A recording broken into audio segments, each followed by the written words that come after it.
नमस्कार, मी सुमित शंकर सावंत आणि तुम्ही पाहताय TV9 मराठी। या बातमीपत्रात बऱ्याच महत्त्वाच्या बातम्या बघायच्यात। सुरुवातीला एक महत्त्वाची बातमी आहे। 20 आमदार फोडलेत, फडणवीसांनी किती पैसे दिले असा सवाल संजय राऊतांनी केलाय।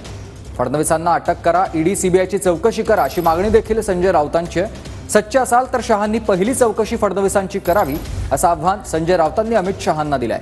विधान परिषद निवडणुकीमध्ये महाविकास आघाडीचे 20 आमदार आमच्याकडे आले। भाजपच्या पुण्यातील अधिवेशनात फडणवीसांचं हे वक्तव्य होतं। आम्ही विधान परिषदेच्या निवडणुकीत एक टाचणी लावली, यांचा फुगा फुटला हे सांगत होते। आता महायुतीची मतं फुटणार, महायुतीचे आमदार आमच्याकडे येणार, इतके आमदार आमच्या संपर्कात आहेत, इतके आमदार आमच्याकडे येणार।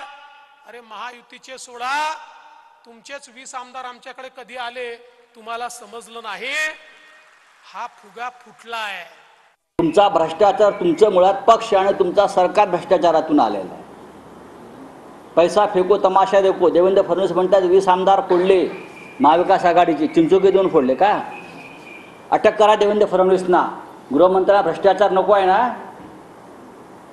20 आमदार फोडले, किती पैसे दिले देवेंद्र फडणवीसांनी? करा चौकशी, ईडी सीबीआय लावा देवेंद्र फडणवीसांच्या मागे। तुम्ही जर सच्चे असाल ना गृहमंत्री अमित शहाजी, तर पहिली चौकशी देवेंद्र फडणवीसची करा।